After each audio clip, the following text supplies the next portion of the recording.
નમસ્કાર ખેડૂત મિત્રો આજે આપણે વાત કરવાની છે ચોમાસું મગફળી વાવેતરના તબક્કા વિશે। એટલે કે જો ચોમાસું વહેલું, સમયસરનું અથવા મોડું તેની શરૂઆત થાય તો ચોમાસાના આધારે આપણે કઈ મગફળીની જાતનું વાવેતર કરવું જેથી કરીને આપણને મગફળીની અંદર સારું એવું ઉત્પાદન મળે। ખેડૂત મિત્રો આગળ આ વિશે વાત કરીએ એ પહેલાં તમે આ ચેનલને સબસ્ક્રાઈબ કરી લો, આ વિડીયોને લાઈક કરી લો અને આ વિડીયો બીજા ખેડૂત ભાઈઓને પણ મોકલો।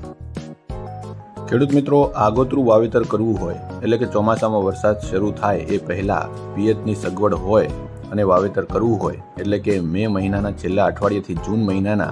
પ્રથમ અઠવાડિયા સુધીમાં વાવેતર કરવું હોય તો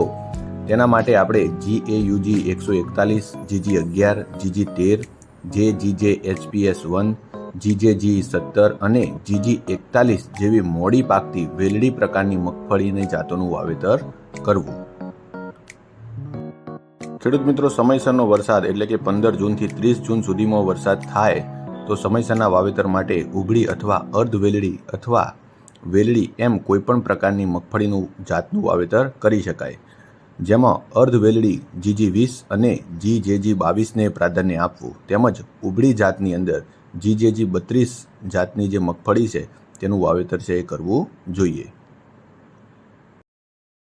ખેડૂત મિત્રો, વરસાદ મોડો શરૂ થાય એટલે કે જુલાઈ માસની અંદર વરસાદ શરૂ થાય તો વહેલી પાકતી જાતો જેવી કે GG2, GG5, GG7, TG37A, GJG9, GG35 અને GJG38 જેવી ફક્ત ઉભળી પ્રકારની જાતોનું વાવેતર છે એ કરવું જોઈએ। તો ખેડૂત મિત્રો, આ પ્રમાણે વહેલું, સમયસરનું અને મોડું વાવેતર કરવાનું થાય તો આ મુજબ મગફળીની જાતોની પસંદગી કરવી અને આ વિશે વધુ માહિતી માટે તમારા નજીકના કૃષિ કેન્દ્રો, યુનિવર્સિટીનો સંપર્ક કરવો।